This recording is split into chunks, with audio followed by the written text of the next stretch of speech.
welcome to What the is up, Pubcast. guys? How are you doing? We got music this time. Yeah. Exciting music, which I can't hear anymore from our speakers, but I know it's still playing.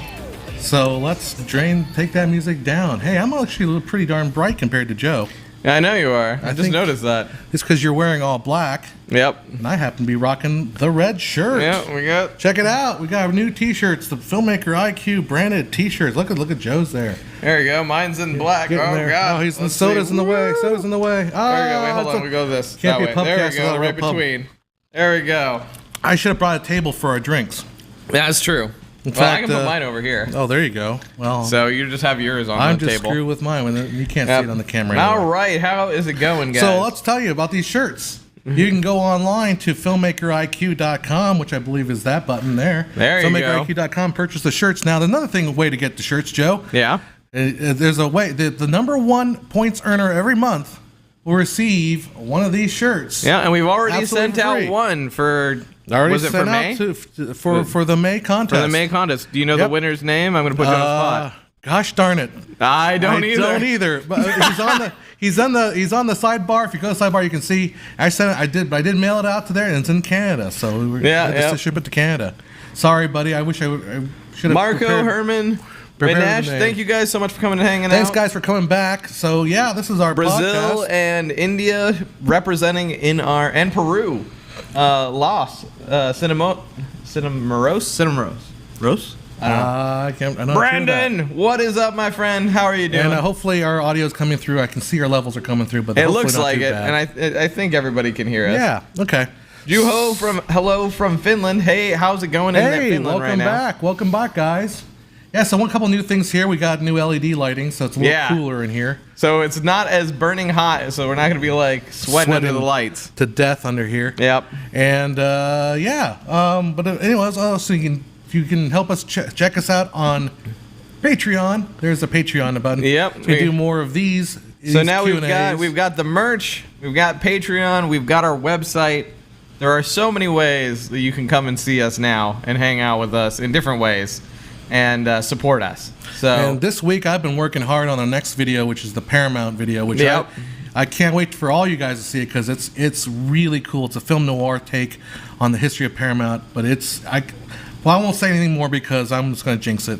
But I'm really excited to release that one in the next couple weeks. So let's go to your questions. Yep. I think it's about time we should go talk to what these guys Ray are Nash asking. actually had said, "Tell us about the studios." So tell us about the studio. Your video, the studio's video. Oh, studio's video. Yeah, you had started already telling us a little bit about it. We are going to be doing. It's about 30-minute takedown of the entire history, 106 years of Paramount Pictures, the fifth oldest studio in the world, and the only one still located in Hollywood. Of all the things, so we're going to cover the history from Adolph Zukor through Charles Bluedorn and Robert Evans, up to Barry Diller.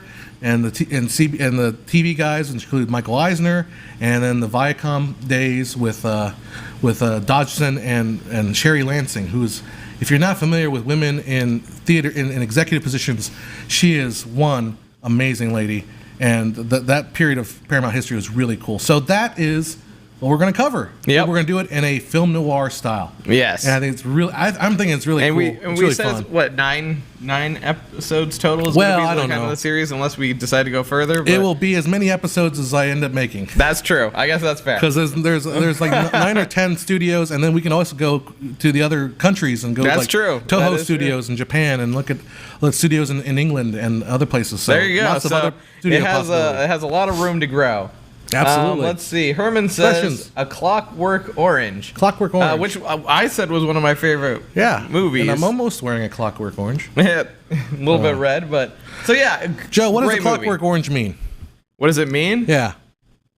Like Trivia the actual, time. Yeah, like the actual. What the sense heck of is a Clockwork Orange? I honestly don't know. What is it? All right, You know? it's a Clockwork Orange is a kind of a British metaphor for like a windy, crazy person. Oh, okay. It's like, because clockwork, but And then orange doesn't and make then, sense. Okay. So it's kind of like clockwork, which is very predictable, and then orange. timely, Then you just add the silly. orange, just silly. So I got So it. there you go. There's a TIL for all of you guys out there, unless I'm wrong, and in case don't quote me. But today, Brandon actually said Clockwork Orange means you're a regular person. Oh, is that what it is? Okay. One of those two is correct. Either one. May not be me. You decide. We all we do is present the opinions, and you make the decision. Yeah. This week we are receiving Stario here in Rio. Hey, Kyle. You can Williams. make a video about Stario and his photography. Real quick though. Never know. Maybe. Hi, Kyle. Hey, on Patreon. Thank you for Patreon. I changed the tiers around, so you might have to go select your tier again. So just keep that in mind. Yeah. But I wasn't trying to bump you off or anything like that. Thank you so much, Kyle, for being a supporter, man. I don't know what is correct. I'm looking it up. # Clockwork Orange. All right, fair enough. Is a reference to Alex being programmed. That's kind of, yeah. Yeah. There's a point to the story. Make a Twitch account for Filmmaker IQ. The actual thing, Herman, and it might not be a bad idea, honestly, to make a Filmmaker IQ Twitch account. I do Twitch as a gamer, and we're gonna be doing a game night tomorrow night. Me, John, and Tim, if you know Tim from the Filmmaker IQ live shows, and a revolving fourth seat, because we always have a revolving fourth seat of whoever joins us for that.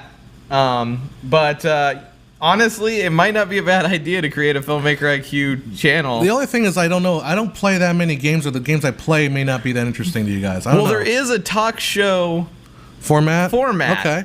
And maybe, we could run it simultaneously through YouTube and Twitch, but that would be another channel we'd have to answer on. That's the problem. It's like there's a lot of ways to find us, and we're right now. YouTube's great because YouTube's kind of where our community is, and if we go to Twitch, we don't have anybody there yet, so we'd have to build one. So that's the. Well, I could at least host us and stuff too. Yeah, that's true. But yeah, thank you. A good suggestion, Herman. But yeah, we could at this moment, I kind of do most of my stuff on Twitch, and then John joins me kind of over there. We could get out that old game called The Movies. Remember that game? Oh yeah, the one. That wasn't a very good game. No, but it is a clever. really terrible one. But I think we get 90% of it wrong because all of them are very obscure questions. No, not that one. The movies game where you would build a studio.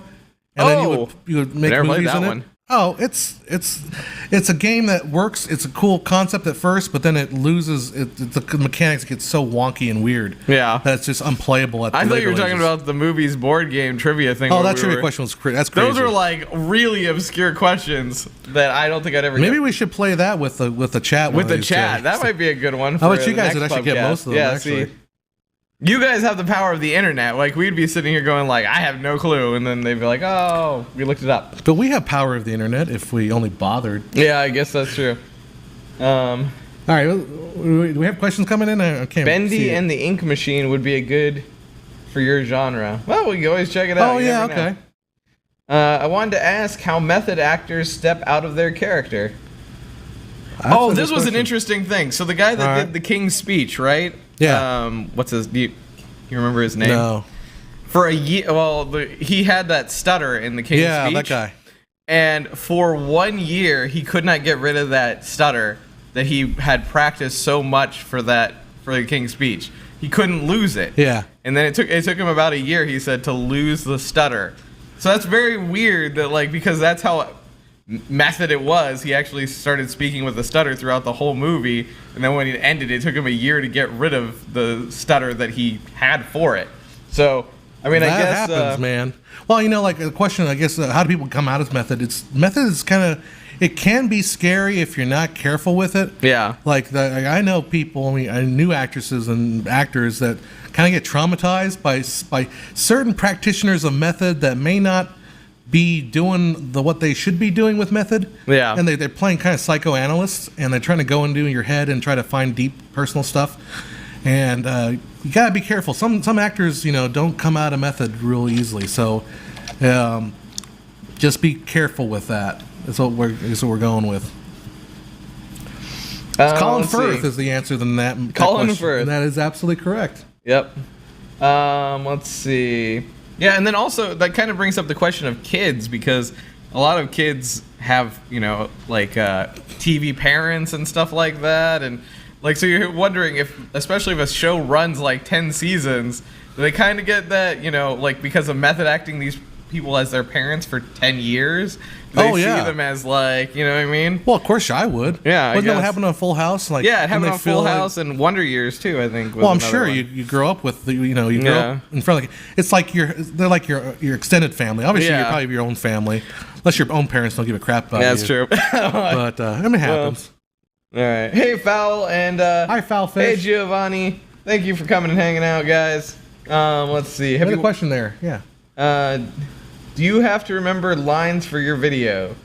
Do I have to I'm learn assuming my this videos? is more kind of like the histories. My videos are teleprompter most of the time, although occasionally I do occasional things on the desk that I don't do. To try to memorize the lines. Yeah. Not terribly difficult because I wrote them. Yeah. So that's true. So not the end of the world. I mean, I kind of know where I'm going with it, and if I change the language a little bit, I change it. Who cares? But I do prefer teleprompting everything because I have a lot to say, and I want to make sure I say it properly and not miss anything, and that's why I do a teleprompter. Yep, and I think tends to be when we write stuff for ourselves for skits, 50% of it turns into ad-lib. Yeah. Like we know the gist of where we need to go, and then we just kind of ad-lib what we're gonna say. And sometimes that makes it funnier. Sometimes we have to actually go back to the script and say it exactly like the script. But we always kind of do, I think what most people do is one that's kind of ad-libbed and one that's kind of like the safety one, which is the exact way. Except when you see like Anthony, who did our, what was the one? It was Ignatius. Ignatius Featherbottom? No, it wasn't Featherbottom. Ludwig, whatever. Whatever his name was. The Baron. Yeah, the Baron. He did his pretty much no ad-lib because we didn't allow him to ad-lib. We didn't allow him to ad-lib at all. We're like, no, we wanted it exactly the way we wrote it. And he's good enough to and he is, and he's very, very talented. And so there's like, I think it was a 2-paragraph like moment in there, and he did it amazingly. So, but we still did like 3 or 4 takes of it just to be on the safe side. Beyond My Thoughts said, have you watched the over 9-hour-long documentary called Shoah, which is about the Holocaust? No, I have not. Sorry. I haven't seen it if it's on Filmmaker, or not Filmmaker, if it's on Filmmaker IQ, oh, definitely. No, if it's on Netflix, maybe, you never know. Though I'm sure my grandfather has watched it, and I'm sure one day he will tell me about it in glaringly obvious detail. I like this next question coming up here. John, do you have... no, wait. Where is it? Do you have... Because that one said, John, did you get new glasses? Yeah, that's the one I was looking at. John, did you get new glasses? No, these are my old glasses. The other glasses that I wear for the lessons are my old glasses. I like the way they framed my face for that particular show. Yeah.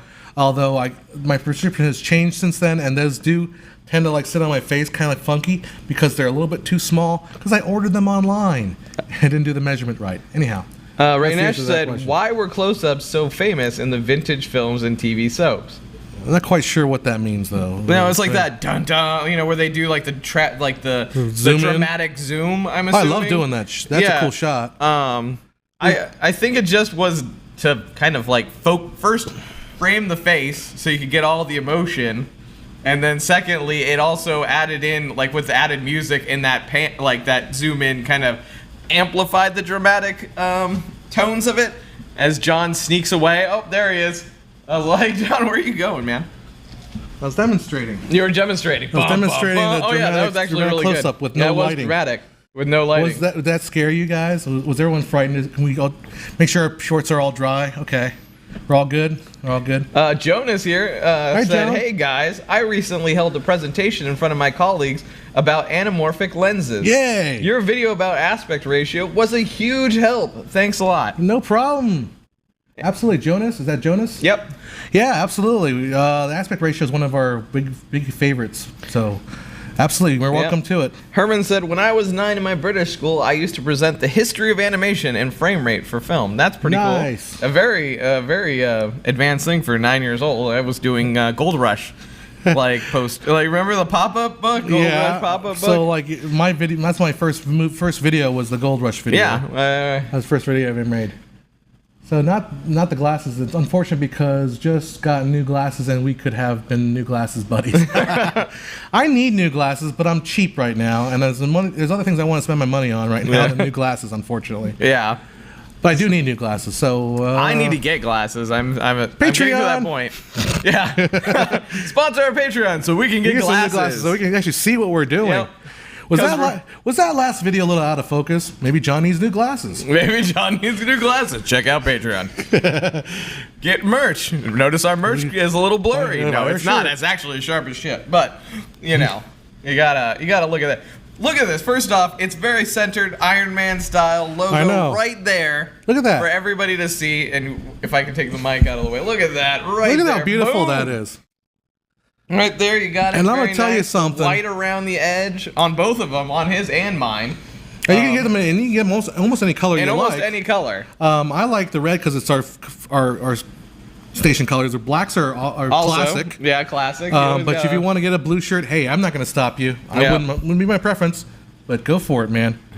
But yeah, new glasses. Costco is a place I can go to for glasses. That was another point. What are your long-term goals in the video world? Thank you for asking. Good Lord, Julian. We have a lot. First off, we have a short that we were planning. Probably about a 22-minute short. Or maybe, I don't know, maybe about 15 minutes. No, it's like 10, 15. Yeah. 10, 15. A 10, 15-minute short that we're working on that is a little bit a bigger scope and kind of a funner one that's just not going to involve us other than, writing and shooting and all that. We're not going to be in the film, I don't think. Or actually, were we going to be dead in there? I don't think so. Why am I still on camera? I'm not sure. There we go. So we're you hear my voice, but you look at the beautiful John Hess. John looking around like thinking, what's he going to do now? What am I going to do now? I was trying to figure out what button to push over there. Yeah, so we have the 10 to 15 minute short that we're working on. We have our full length that we're outlining out, and we're pretty close to getting into the actual writing once we kind of finish the outline. And then we've got the more beat by beats coming. We've got more histories. We got another 2 interviews I need to cut up for film jobs. So, and long-term goal is just to keep producing content, be able to make more content, and support ourselves through making content. And exactly.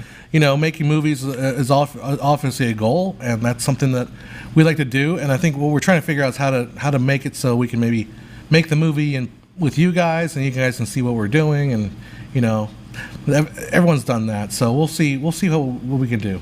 And we're open to ideas too. So anybody has any ideas. And the beat by beat came from him wanting to delve deeper into Coco.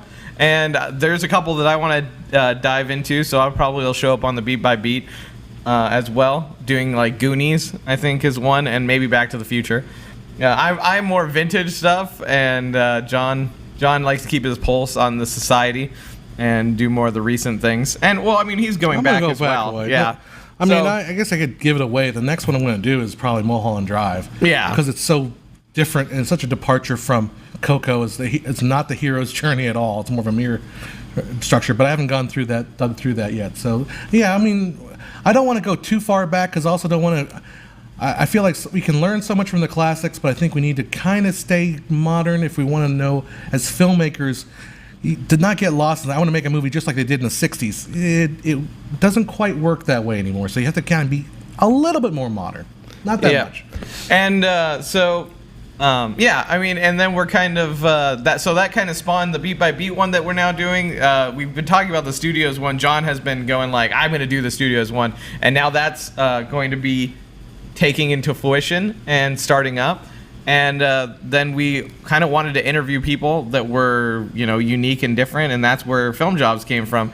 So, and there's a couple other things that we kind of want to do later down the road, but a lot of them require more dedication than we can put the time into on some of them. So, that's kind of where you guys come in and help us with, hopefully by sponsoring us on Patreon. Yeah, he knew that cue was coming. Dropping it like it's hot. Anyway, but yeah, so now we'll go back to kind of like you guys. That was us kind of doing it. Hello, I'm new to stream. Welcome, Joseph. My name is also Joseph. I too many J's in this dang name. I know. Here. Marco, thank you so much for enjoying the Coco Beat by Beat. We glad you guys enjoyed it.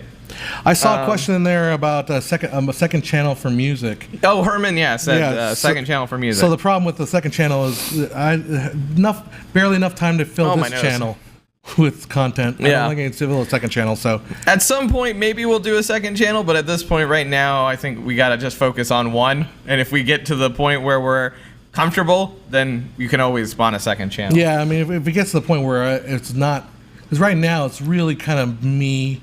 Joe comes in once in a while, and Tim comes in once in a while. But if we get all of us fully employed here, then a second channel is a possibility. We maybe even jump to a gaming channel too at that point. I think at that point we maybe might merge like some stuff, some gaming and stuff like that.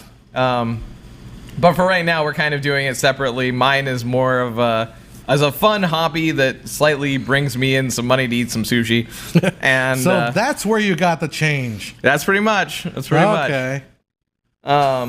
Anyway. We just had sushi, by the way. Yeah, we just had sushi before this. That was a big mystery. Normally what happens is we're so late, we eat in front of you guys. I think for the first two, I think we did that. But we've actually timed ourselves better so that we can not eat on camera with you and only just have a drink next to us. But, and Sophia, I'm glad you love our channel, and that it's really helpful. William, again, thank you for loving the channel, and welcome. And so Mulholland Drive is a depart from everything. Personally, I think he just tied up a few loose ends on the TV show that didn't get made and packaged it for a final project as a feature film. Was that? Maybe. Was Mulholland Drive a TV show? Oh yeah, it was. I think it was like the original concept was supposed to be a TV show. Oh, interesting. But that's what makes it so interesting. I mean, it's an interesting I love movie. how I said, "Was it?" Yeah, and no, I mean, I think I heard that before. I'm terrible. My genre is sci-fi 9 times out of 10, or space sci-fi, weird westerns. Oddly enough, like and spy kind of stuff, like. If you guys ever saw Chuck or things like that, where it's just like this weird comedy, kind of like spy or comedy, kind of genre. Have you seen My Crazy Ex-Girlfriend? I've seen a little bit of it. What do you think of that? Put you on spot. It feels odd. You know how I am about like shows that make you slightly feel uncomfortable. Oh, you don't like them. I'm not a super big fan of them. Though oddly enough, I did. I think we've talked about this before. Is I was okay with Curb Your Enthusiasm in some, like the later seasons. It didn't feel as painful, but the first seasons were super painful to me. Like every episode, I was like, God, this is so cringy. I'm kind of thinking about. I mean, I haven't gotten into Crazy Ex-Girlfriend, but it's like, oh, it's a musical. Yeah. All right, maybe. But then, is it one of those musicals where it's like sugar-coated musical? And it's like, so it's over now, but it was called Gallivant on ABC. You're saying that. It's one of my favorites because it's a musical and it's kind of like that, like fantasy-esque kind of thing. But they did a really good job of it. It was 2 seasons. It had like Weird Al Yankovic in like 1 season of it. Right. Yeah. And so I don't know. I bounce around to different things. I have my superhero genre, because I watch Arrow, Supergirl, Flash, which is the only DCs that I really approve of. I'm not super approve of the DC movie verse, but maybe one day I'll be like, I remember when they used to suck and now they're super good. It's all about Wonder Woman, though. Wonder Woman is odd to me, and I think someone actually said it in here, which is it feels like Captain America. Oh yeah, but she's got a horse instead of a motorcycle. And she's an Israeli beauty. Well, I mean, she's breathtakingly beautiful, but I don't know. Oh my God, is that Filmmaker IQ merch? Yes! Look at that. Look at the merch. Look at the merch. Ooh. Oh, that just as mine does. You cut it off. Now you bring it back as I'm getting a drink. This is taking a drink. That is Filmmaker IQ merch. You know how you can get some? The site. You can go to the website. I think I was supposed to say how, and then you were supposed to flash. Oh, whatever. How, John? Tell us how. You can go to this website here, filmmakeriq.com. Look in the sidebar, and there's a link to the merch. Or, if you are the top points earner of each month, you will get a free shirt complimentary of me and my credit card. So, we were giving away every whatever shirt, one shirt you get, top points earner. The way you get points is by filling out taking the quizzes online. We have daily quizzes every single day that are worth at least, I think, 5,000 points. Taking the courses. So all that stuff adds up. If you play along on Filmmaker IQ, you can actually win a brand new premium T-shirt. Bum, bum, bum. That was beautifully done. All right, your thoughts on Westworld? I liked it. Westworld. Okay, I've only seen the first season though. Oh, you finally saw the first season. I finally saw the first season. I got into the first season for the first 3 episodes, and I started to really question the universe, and then things just kind of fell apart for me, and I just kind of lost interest. I finished the first season.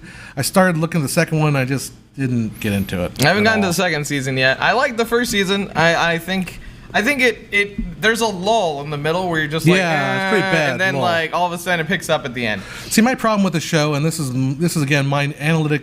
This is probably nitpicky extreme, but like I can't accept the fact that they have the central town and all these other small little towns that you go on as side quests, but they're full of robots.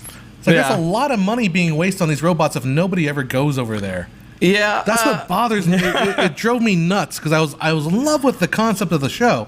I think they should have given it like the thing was they were like in the original Westworld movie. Yeah, there's so many people in this thing that when they go to those, there's like because the other places are shown a little bit, like but there's so many people. But this one focuses more on the Old West one, and then all the other ones are kind of like if you want to go there kind of thing. Yeah, where it should have been more populated, but they felt like they were like, oh, we don't want to pay for a whole like cast or have like cross threading here with these guys. Like this is the most important place. And but I was like, they go off to this other town and they have this big giant orgy scene, and it's like those are all robots, and only like one person maybe wanders out that far to see this thing. I can't wrap my head around like how would that work as a commercial endeavor. That's what threw me, and then I kind of like, okay, relax, it's just a show. It's gonna be okay. And then like I kind of got into it a little bit, but the ending is like I feel like robot apocalypse movies are kind of getting a little too cliche. I want to see a movie where the robots win, but they don't necessarily do it by means of war. Herman, I play Fortnite. It's a fun game. Right now, shotguns nerfed. Terrible thing. Sadness. Lots and lots of sadness.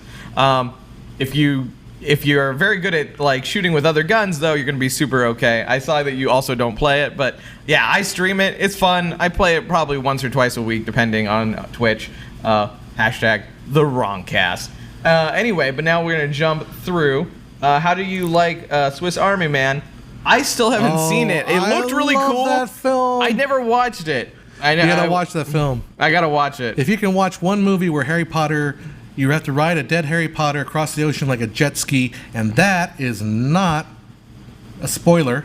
Yeah. No, it's right in the trailer, I remember. And it's also in the very first 5 minutes of the movie. Yeah. If you have to see one movie where that happens, make it Swiss Army Man. Swiss Army Man? That movie is so awesome. I love weird stuff. Okay. No worries, Herman. So have you guys seen this video? Have you heard of this Facebook person called Cool 3D World? That is true. They put out this oddest animations out there. They're kind of homoerotic. Oh, is this that weird 3D thing that you're watching? I was showing that weird 3D crap you're watching, John. Yeah, that was as I usually watch anime. Yeah, but it's they did a thing with Adult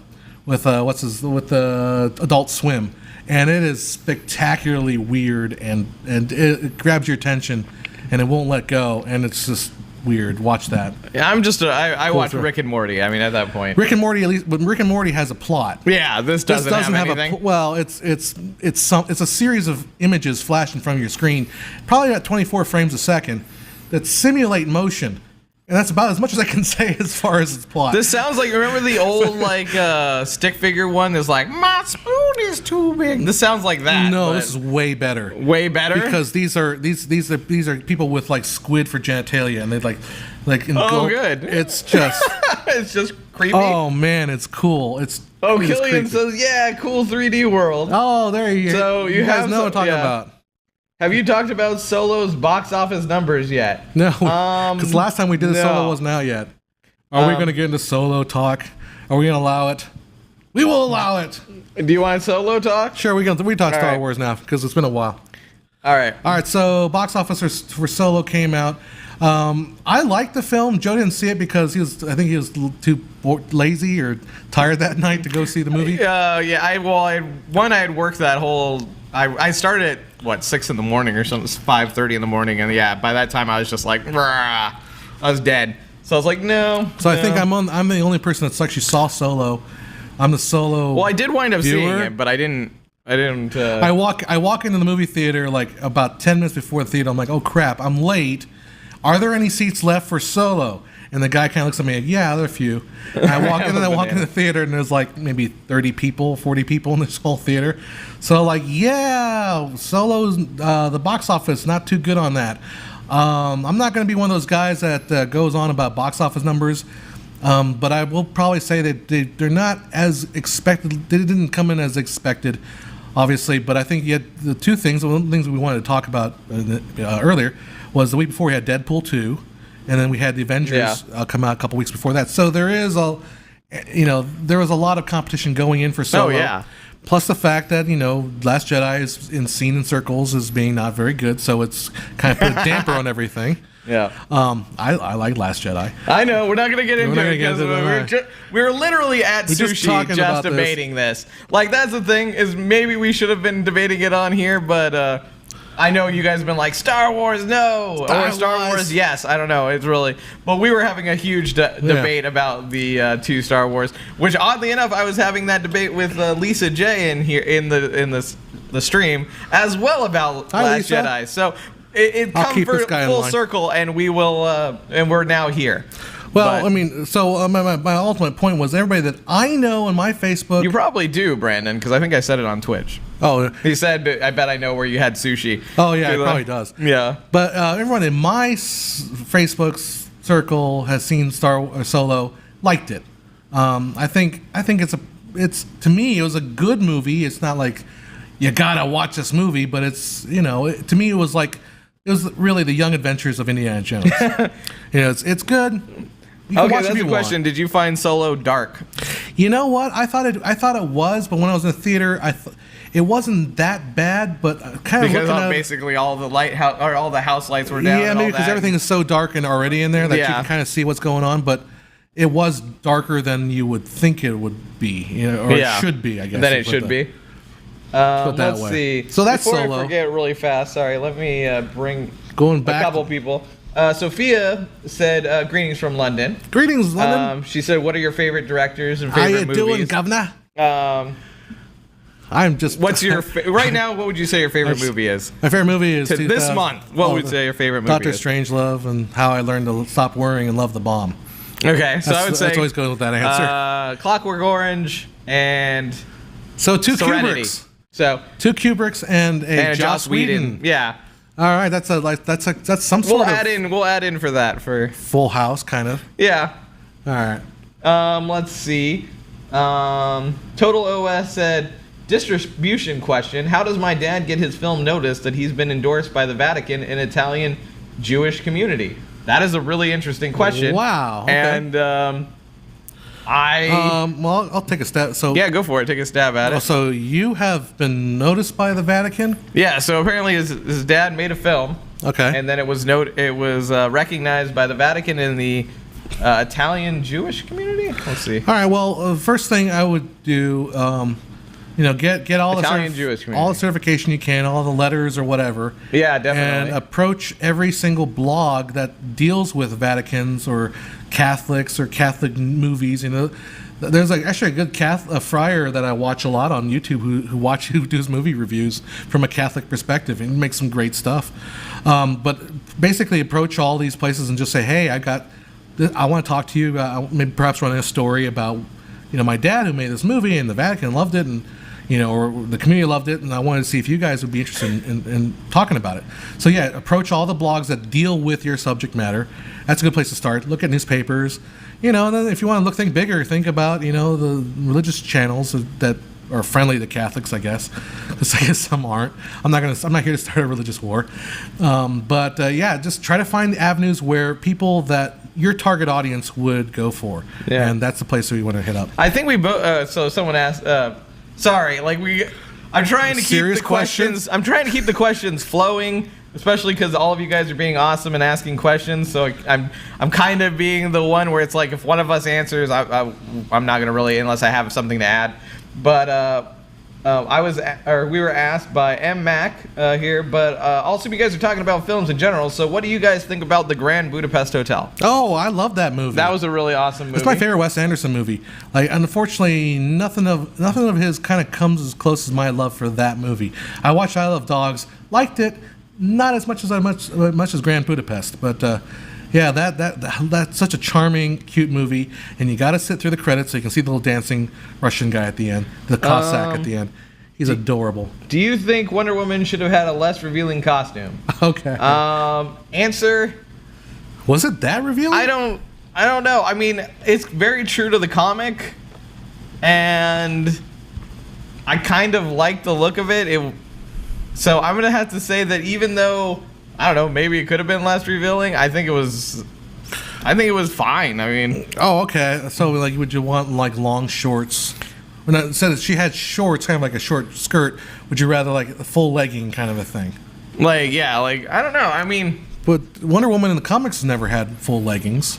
Yeah. She always had like a skirt and a knee boots, right? Or boots that went up her shin, right? Yeah. I mean. I don't know. In all honesty, if she was fine with that costume, then I think that it works. I mean, if they had changed it, a lot of fanboys might have rose up and went like, no, it's not the original one.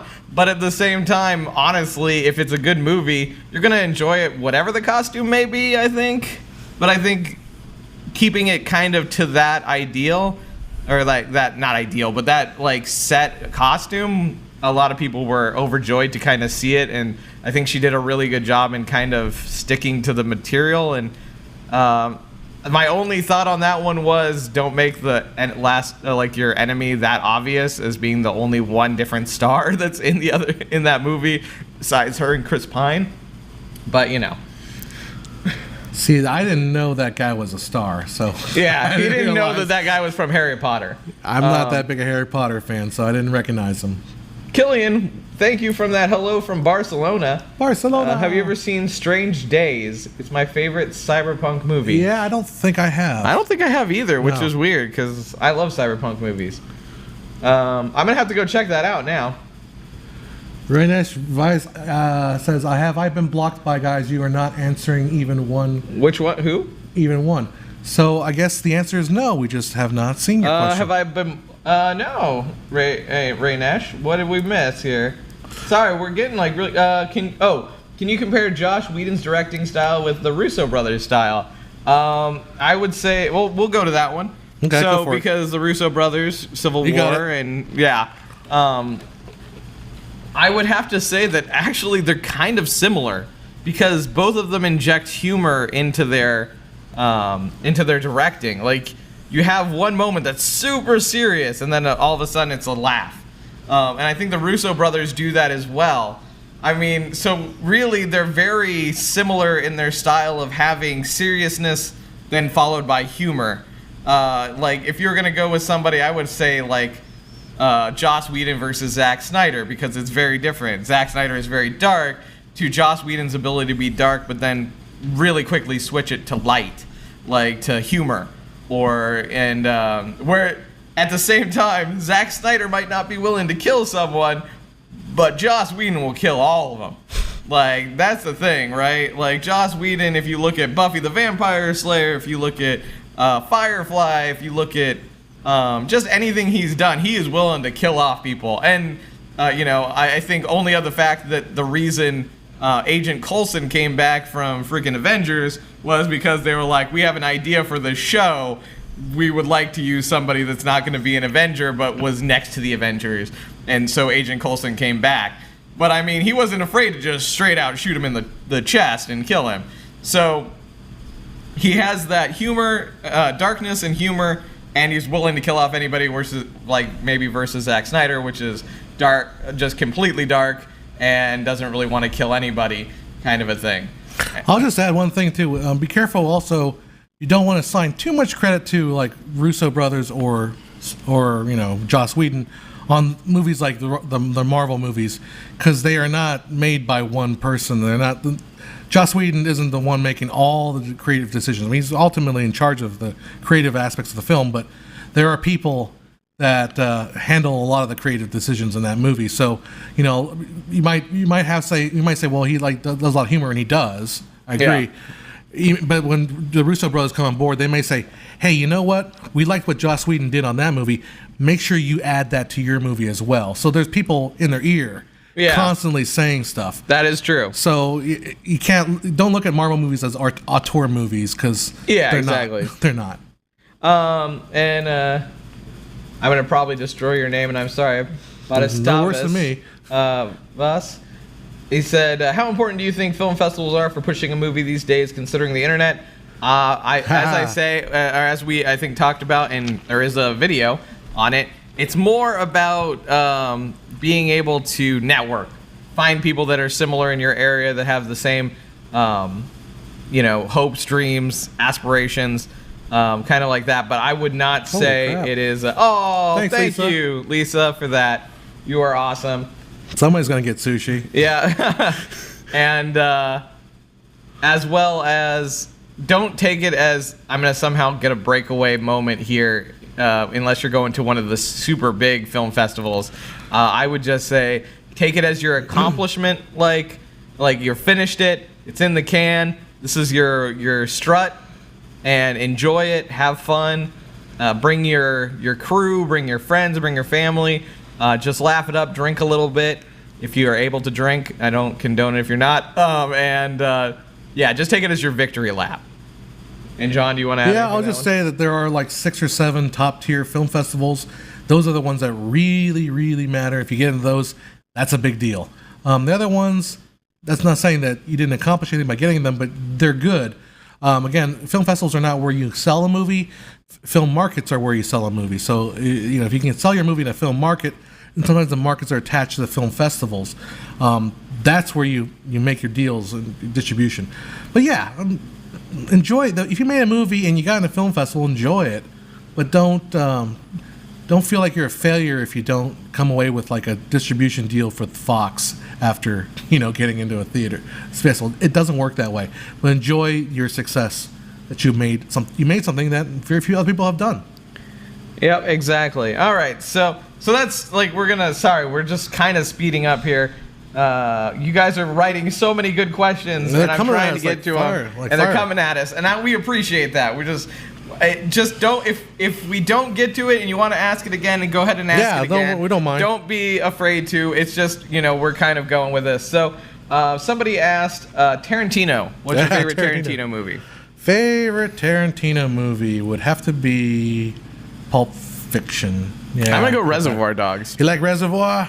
Yeah, just the music, the look, and kind of the like flashback play that they do in there is actually really probably one of the ones best done. Plus, I really love the opening intro of like the tip. You're gonna leave a tip, it's like you're not gonna leave a tip. You better leave a friggin' tip, like.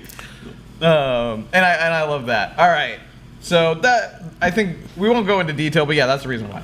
All right, so I just like Pulp Fiction. That movie was just a watershed for him. Yeah, it was. Was the movie that put him on the map. I mean, Reservoir Dog was good, but Pulp Fiction was like, holy crap, this guy is something. Yeah. All right, and then Sophia asked, what made you guys start the channel? So go ahead and take it away from that while I... Should I go through the long story? I'd summarize. Briefly summarize is we were on MySpace, and then a friend of mine got banned from MySpace, and I defended him. And then I got banned as well, and he said, hey, let's start a website. And I said, okay. And we're here, and MySpace is no longer here, so what does that say? Yeah. Screw you, MySpace. There you go. That came from that. I love filmmaking, and I love talking about filmmaking, so that's what Filmmaker IQ is from. That really is. I mean, I literally live this like 12, 13 hours a day. The rest of my time I spend probably sleeping. I should be sleeping, but anyhow. Let's not go there. All right, best film you've watched this year so far. So far. Ooh, gosh darn it. You have one, Joe? Sad part is I'm just going to go Infinity War. Infinity War. And then I would say maybe like after that Greatest Showman. You saw The Greatest Showman already? Yeah. Okay. I didn't care for the. I mean, I liked the fact that The Greatest Showman was doing. Oh my gosh, you guys are Girl so sweet. person, thank you so much. You guys are sweet, man. You guys are awesome. And you guys, we have a Patreon if you want to go over there, but you can get other free stuff there. But thanks for guys for. I know I'm trying to double down here, but thank you guys for the tips there. But Patreon, if you want to be a patron, you get a little more. You get a little more something. Is what I'm trying to say. Yeah, you get. You get some extra stuff. Your name read, or it could be on the end of our videos, especially if you're doing like that donation right there. You get to be at the end of every one of our videos as an exclusive producer. Yeah, I'm trying to executive producer. So my favorite movie of this year, I think Infinity War was pretty darn good. So I just saw Upgrade, which I liked. Oh, did you see it? Yeah, I saw that. I thought it was pretty good. Yeah, that one looked interesting to me. I don't know if it was better than Infinity War, but Infinity War has so much going for it because you have like all this history going for it. Yeah. I'm sorry. I mean, I liked Solo, but I wouldn't put up my favorite movies. I can't think of anything else right now. So I mean, it's. I know it's been 6 months, but I can't think of anything else right now. Sorry. Okay. Raynesh, for the animation, it's all done in 3D Studio Max. It might be something that John might do as a little like showing how someday for a video. We actually have a video on that. But like I would say, like going in maybe more detail. I know you have my animations on your animation. Yeah, there's one called "How to Create 3D Characters" or something like that. It's we did a sponsorship with HP for like 2 or 3 years ago. Yeah, and that was like a 10-minute video, though. That was a 10-minute video, kind of like on the basics of how we do it. Yeah, I've since made a ton more animations after that. Yeah, maybe we can go. But again, I'm like the monkey with the wrench throwing stuff at the computer. I really 3D. I kind of know a little bit what I'm doing in 3D, but not really. Yeah. But man, it's fun. Yeah, it's fun. I wish we had an easy button. Actually, William had brought up one real quick here. It was U.S. television versus UK television. Oh, there we go. Shall we get in the fisticuffs? All right. I would say U.S. television for like a lot of the kind of more drama stuff, but I love UK television for like Would I Lie to You, Countdown. So you like the panel shows? I like their panel shows. Oh, their panel shows are way better than our panel shows. And QI. I mean, their panel shows are millions of years ahead of ours, man. Yeah. Why? I don't understand this. How come we still have shows like The View when like the British have like all these great shows? Yeah. And we don't have any of that stuff in America. And I love Doctor Who, and I liked Broadchurch. Why wouldn't that work here? Let me ask you, nation, why isn't that British panel show? Why wouldn't it work here? But my favorite show, going back to the older sitcoms like Blackadder, which I started watching again about a couple weeks ago. What else? Faulty Towers and all that. So the answer to your question, TV, which is better? Joe, go for it. Which is better, UK or US? For television? Right yeah. Their daytime television is way better. Their daytime television is better. The late night television, I don't know. Graham Norton's really good too. Yeah, Graham Norton's good. I mean, James Corden kind of came over here and brought that kind of same situation for but late he's night. Still kind of stuck in the late night style. Yeah, but he's still stuck in the late night style.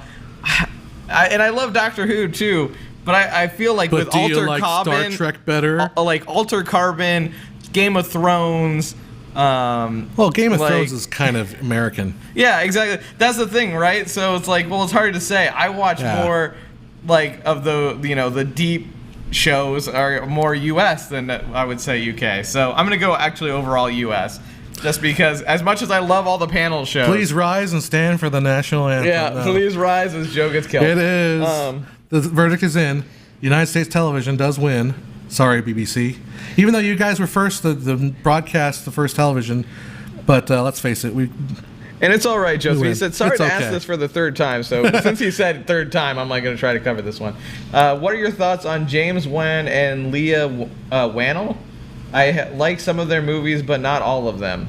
Do you know? Yeah, James Wan, I think, did one of the Saw movies, right? Is he one of the Saw originators? Maybe. Or he's also like done a lot of those Fast and Furious movies, I think. Oh, okay. James Wan, I think I saw him do that one. That didn't he do that one? The Haunting movie or whatever. I'm sure chat will correct me and tell me I'm an idiot, but I think it was like the whatever. I thought it was pretty good. He's got a really cool style, you know. Yeah. And I mean, I'm not to pull a race card, but like I'm half Asian, so it's always cool when I see like an Asian get into a director position. Like, hey, good for you, man. You're like, woo, woohoo! I mean, I can be. Lisa said, "Have you seen Maya Daren's movie Meshes of the Afternoon?" I have not. No, I haven't even heard of it. So we will put that on our list of things to look for. All right, let's see if I'm trying to like jump back and forth here when I move. UK wins TV and US wins films. So that's pretty much. It's like I don't even know you anymore. Wait, why? Oh, why? Because I said US wins. Oh. Why is it Shakespeare difficult to adapt even though he wrote plays centuries ago? Why is Shakespeare so difficult to adapt? I feel like because it almost feels like every sentence is a tongue twister in a way. Yeah, you know, like if you ever check out John McWhorton's lecture series on language, I'll give you an Audible link. If you sign for an Audible trial, there you go. I am such a dirty. Anyhow, if you sign for an audio trial, John McWhorton has this really cool lecture series about language, and he admits, like, even as a linguist, he a very cunning linguist at all. No. Even as a linguist, he has trouble watching Shakespeare because it is so different. The English of Shakespeare is so different than the modern tongue. Because English, unlike the fact of the matter is, grammar Nazis are wrong. English does transform and grammar changes over time. So Shakespeare is so hard to understand because he wrote 600 years ago. So we have a lot of Shakespeare that gets adapted to these days. The Tempest isn't that what Lost in Space or Forbidden Planet? Forbidden Planet's based on. There's lots of examples of Shakespeare-based works. It's just it's just harder to it's less accessible. Let's put it that way. Yeah, Killian said, I think it's because British shows are based around their wonderful team of comedians like David Mitchell and Rob Brydon. I love those guys. Yeah, which are amazing people. Well, let me add one thing about British television, okay, which you guys, and I've kind of brought this up. You guys need to have longer seasons. Yeah. It's like 6 episodes. I mean, granted, they're the best 6 episodes in the world. But come to America. We have to make 23 episodes of a freaking show. Yeah. Your Office had 6 episodes in the first season. Ours had 23. Come on. Let's bring it. But Peep Show was done really well. Peep Show only had 12 episodes. Only had 12 episodes per season, but I understand. And then they went Morgan and Webb. I'm just joking. I know. I'm just joking. I know but you guys. I mean, the reason why they're so good is because you only have to do 6 episodes. Oh, and the movie was from Lisa said was from the 40s and super trippy. Oh, cool. William said quality over quantity, which isn't a lie. No, it's not. It's true. You're starting to see that now. We're starting to drop out of the 26 episodes and start to go to the 13. Yeah, like Netflix is now, all the shows are like 10, 12 episodes. 10, 12 episodes, which is... So you're seeing that almost becoming, the UK version is almost more of a standard. And I think that's good because I would rather... And I think kind of Stranger Things did it too because they were like, we're not going to do a lot of filler stuff. Because when you have 26 episodes, 7, 8 of those are filler, some of flashbacks. Yeah. And it's like, okay, I don't need the flashback episode, especially when you're binging it now. Yeah. Like back when it was on TV, yeah, sure. It was like once a week you saw an episode and you're like, by the 26th week, yeah, you need a flashback somewhere in there of like episode 3.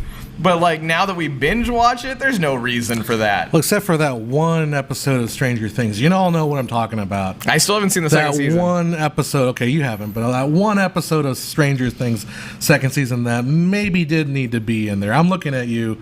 Would a director become a sellout if he makes 1 movie per year? No, he would just be super busy. Like that. One movie a year, that's pretty fast. Yeah, that's doesn't what's his face do that? Blade Runner guy. Yeah. What's his? I can't think of his name. You guys chat. You know what I'm talking about. The guy that directed Blade Runner did The Martian. His brother passed away now to Tony. I can't think of his name. No, we'll get somebody in the chat will say it. Yeah. But he puts out, I think, 1 movie. He delegates a lot, though. So what ends up happening is, he spends a lot of time just getting everything set up and then hands it off to some other crew that kind of finishes it. He comes back and clears it up. Ridley Scott. Thank you. There it is. Tony Scott was his brother. Yeah, Tony Scott. The lower episode count isn't always about quantity, though. Or quality. It's about saving money and feeding the need for binge watching. Yeah, that's true too. So I don't get in UK. Do you have episode like? Do you just have one episode a week and then it's done after a month and a half, or is that spread out more? I feel like it's spread out more. Like once a month or something like that? Like, yeah. Because I know there was Doctor Who is way spread out, right? Like it goes like a week. I think it goes like certain weeks, and then all of a sudden there's like a big pause in the middle after like the 7th episode, and then it jumps again.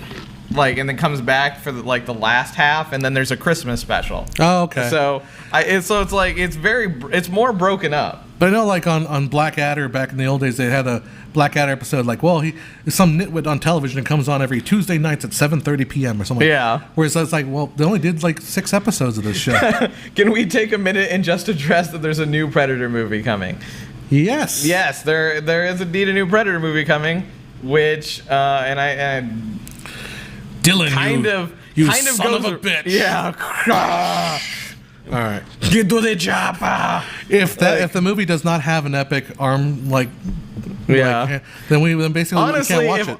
If Arnold doesn't show up and then die horrifically while saying "get to the chopper," I'm not watching it. Like, get to the chopper. Now that's fan service, right That's there. Fan service. That's pretty much what I want. Forget your Star Wars fan service. We need some Predator fan service, right? Ridley needs to stop making alien movies. They look great, but the scripts are dumb. Yeah, the Alien. Did you see Alien Covenant? The last one they did. Yeah, I did. It wasn't bad, but it was very formulaic. Yeah, it's like you kind of saw that all coming. It's like I watched my mom loves horror movies. So, because it's a movie, she doesn't speak English very well, so she understands horror. Like, hey, that's scary. She understands that. So we watch a lot of horror, and she kind of liked it, but it was like, it went on a little long. She got kind of bored. Just had a show called A Great English Scandal starring Hugh Grant and Ben Whishaw. Only 3 episodes once a week, and then it's done and over. Oh, okay. That's interesting. Thanks. Yeah, I've always wondered that. No one's ever kind of given me an answer. So thank you, man. That really helps.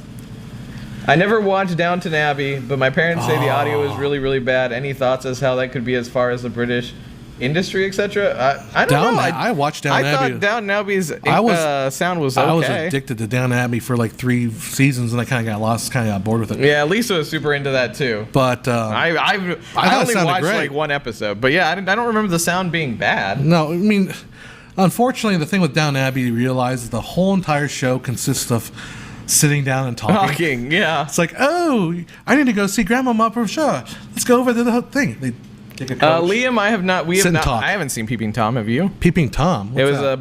A great British movie. Oh, okay. No, I haven't seen it. I feel like we have to put this thing up somewhere where it's just like, if you have a movie that you might think we are interested in, put it there, and then we'll tell you if we've watched it or not, or we'll go watch it. Because sometimes it's like one of those things like, oh, you should check out Peeping Tom. And I'm like, yeah, I'm going to check it out. We should have I will walk out that door and it will be gone. And I'll be like, there was a movie I was going to watch. Well, it happened like, the first thing we did was a Manhunter. Yeah. And I was like, I forgot it. And then I was going through Netflix and it said Manhunter. It's like, oh, that's the one guy who's talking about that. I'll watch that. And I love that show. That was awesome.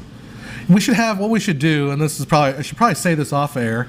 We should probably have like a mailbox somewhere. Yeah. Where people can send us stuff. That's true. A P.O. box or something? Yeah. People can send us weird stuff. That's true. Yeah, just send us a copy of it. And Then we'll end up like what's I didn't mean to go to you. I feel like we have to do this anyway because there's a point you still haven't seen Goonies. I still haven't gotten to show it to you yet.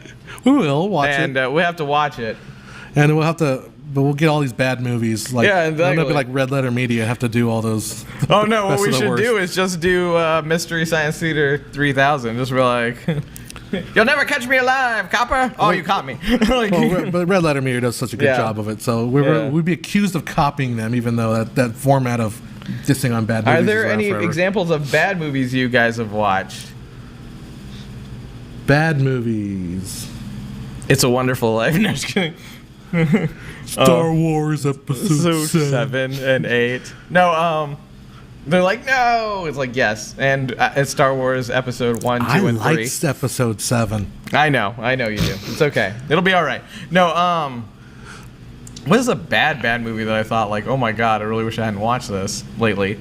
I haven't watched any of those in a long time because I generally, if I see something really that bad, I'll turn it off before I get that far because my time is precious, or I'll fall asleep. Yeah. In which case, I won't remember what happened at all anyway. Oh, I watched one called was it Dragon Warriors or Dudes and Dragon? It was on Amazon. Dudes and Drag? No, not Dudes and Drag. Dudes and Dragons or something like that.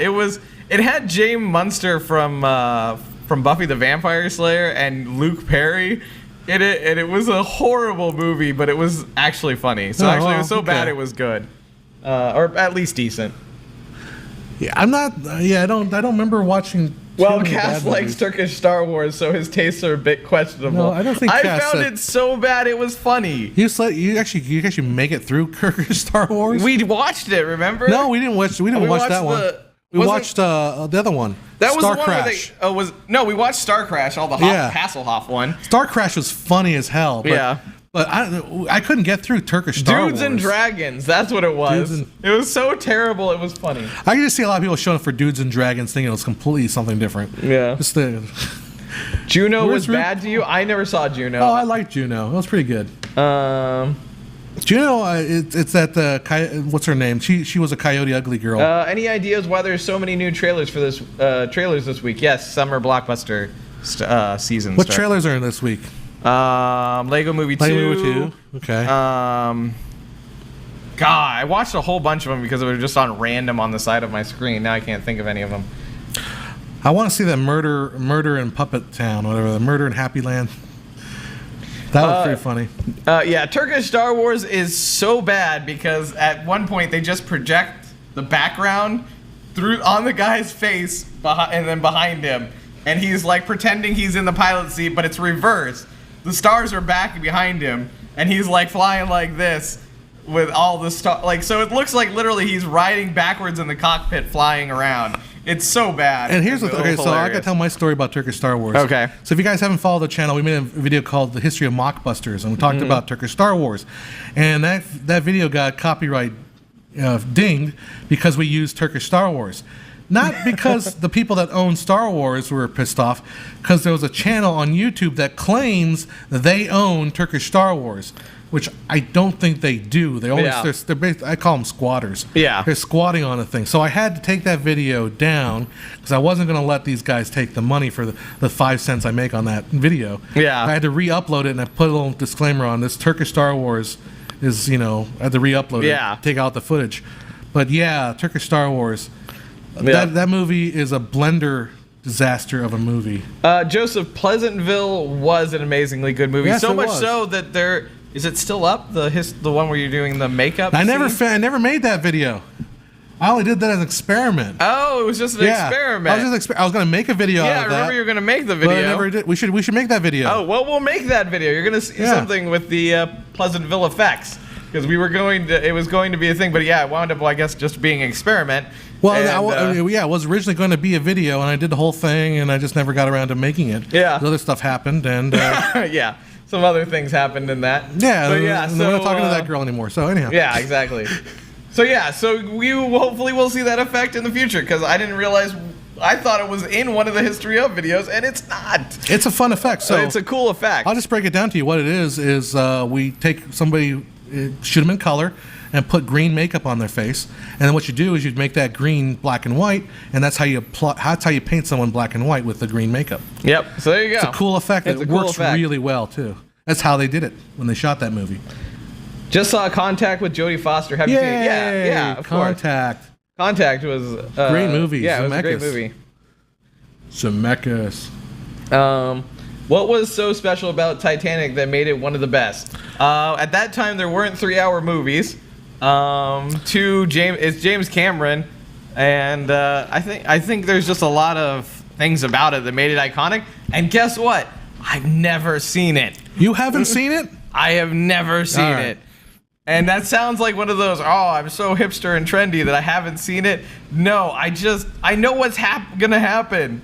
Like, it was one of those things that's like the Hindenburg, the Titanic. What happened with them? They both went down. Okay, I don't need to see this.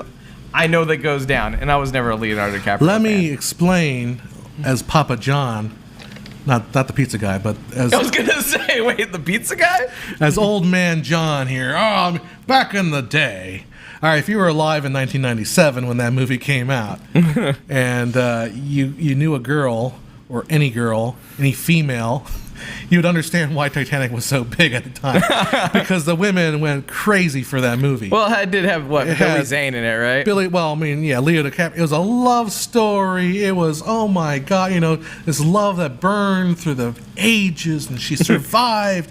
It was, because I remember my friend Brian back at the time. Yeah. Jen was like a huge fan of that movie. Yeah, and it's a chick flick that guys can like because there's a big giant action plot in the middle. Yeah, that's kind of reason. And so why. it's not that I don't like Leonardo DiCaprio. I'm just not a super fan of him. So it's like, normally there's someone you're like, oh, I'm gonna go see it. Like, okay, so say, Morgan Freeman is in something.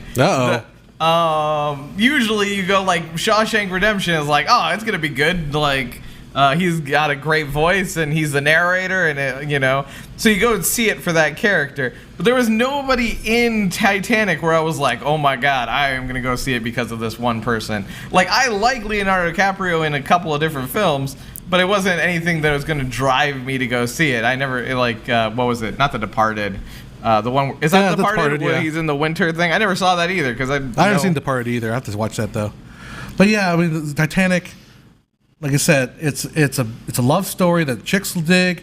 It's got the action stuff to it, and it's a well crafted movie in a time period when that kind of stuff didn't really exist. So that's why Titanic was so Titanic. Okay, that was horrible. So such a iceberg. No, full steam ahead. Full steam ahead. On those puns. I didn't go see it for Billy Zane. No, as much no as one sees it for Billy no Zane. one sees it. Now, granted, and I think I looked it up. It's called The Phantom, and it was with Billy Zane. I think I've seen that. And it was a really old, like, kind of comic bookish story where he's like in South Africa and stuff. Or I think it's South Africa, but like he's like got this ring, and his family has been like the defenders of this place, and then this skull or something. I forget now. And but it was a really good movie back in the day, and I was like, Billy Zane is awesome because he's like a cop. But yeah, I'm not gonna go see Titanic unless he's gonna be the Phantom in it. And Brandon makes points that Titanic was huge in China as well. Yeah, in China. And Logan, yes, we do a pub. Well, it's not a podcast called the Pubcast, and we do podcast. it once a month. Yeah. So. Well, we may do it more than once a month, but right now I just have to figure out what we're doing in this channel, and once a month seems to be doable for us right now. But I like this question that came up. What would you like better? Which was the better remake, The Fly The or Thing? The Thing. I would go with The Thing. Yeah, I think The Thing is probably. I watched The Thing in theaters not that long ago. I wasn't as impressed with it the second time. But I still think The Thing was probably better than The Fly. Yeah. Why is Dwayne Johnson making so many mediocre films? Rampage was intolerable. I didn't see that one. Yeah. But his movies are working a lot in India. People are going crazy for it. Well, he's that dude you want to be that you're never going to be. And so everybody kind of likes him, and he's got a great personality, and he always is entertaining. And yeah, the movie may be terrible, but everybody will still. It's his name. His name brings it in. Like, there is at some point in a dark time, I will find it on Netflix, and I will probably watch that movie because it has Dwayne "The Rock" Johnson in it. Yeah. And so, let me add to it. He's kind of like a John Wayne almost. Yeah. He's like every man that you like, or Arnold Schwarzenegger back in the day, or Sylvester Stallone. Like those are guys. But I think we were talking about this the other day or something like that. Can you imagine the life that Dwayne Johnson has? Yeah. Like, I mean, look at our physiques in our beautiful new Filmmaker IQ merch. Oh yeah. Which you can get there you go. Hold at on. FilmmakerIQ.com. Now, notice these are not the same physique as Dwayne "The Rock" Johnson. We're nowhere near Dwayne "The Rock" Johnson. Like, for all the money that guy has and all the money he makes from making these, let's be honest, a lot of them are crappy movies. But he probably has to wake up at 5 a.m. every morning, go to the gym and pump iron for an hour and a half. And then he's going off doing his thing. But he can't get a rest. He can't just hang out and have a double cheeseburger. Lisa says bye, John, and also hi, bye, Lisa. And also for me to remember that tonight is is horror movie night. Ooh, so what's you gonna watch tonight? Oh god dang, there's like 4 movies. Titanic. Is it a horror movie? Sure, if you want it to be. Fair enough. It is a horror movie to me. It is Titanic tonight. Yay! Yay! No, it's like I don't know what it is. Like 4 horror movies that she's chosen. Oh, okay. So 4. Dang. Yeah, we'll probably only watch 2 of them. Okay. But there's a list. Her horrible lists of not horrible. It's not horrible. Horror. It's not. It's horrible. It's but no. She'll find look. You find lists and stuff, and then she'll compare them, and then find horror movies. And she's more of the horror movie buff than I am. I'm just along for the ride. Yeah. And but we watched. I think I told you about that Train to Busan, which was a Korean zombie movie. But that's the thing she'll find. And I actually loved Train to Busan. That was a really great a really great zombie film in a overflowing society of zombie films that we keep throwing out. Anyway, so yeah. Very good. Let's see. I hate Titanic. Horrible movie. I heard that. No, we're not actually watching I like it. Titanic. I know you do. I like Jedi. Last Jedi. So what do I know? So what do you know? Do you want to regale us before you leave, Lisa, with one of the videos on the list? Yeah, let's hear one of the movies that I shall be partaking of in the horror movie list. I don't know. She might already be gone. And welcome, Bad Karma 714. Yes. Oh, Synecdoche, New York, absolutely terrifying. Okay. All right. Should I tell you my story about Synecdoche, New York? Yeah, go for it. So I went to see Synecdoche, New York in the the theater in L.A. I forget, ArcLight, and because I didn't know anything about it. All I knew was the fact that it was directed by that one guy. That one guy. I know. And we all know who you're talking about. And so I didn't know anything about it, so I called it Synecdoche, because I pronounced it the way a good old California boy with a Mexican with Spanish training would pronounce it. Yeah. Synecdoche. And the people kind of snickered at me, and I gave me my ticket. Yeah, go sit in your seat. And the people behind me were also tourists. Like, oh yeah, Synecdoche. So then I get in there and watch the movie. Oh crap! I realized I pronounced that movie so incorrectly. It was so embarrassing. Ah, I was by myself. I would have said it the same way. Synecdoche. Yeah. Synecdoche, New York, please. One, please. Yeah, one, please. Here you go. Here you go, punk. Get out of here. Don't enjoy this film. You're not hip. You won't get. And no. Honestly, I liked the movie for the first third of it. Then I got really irritated with it.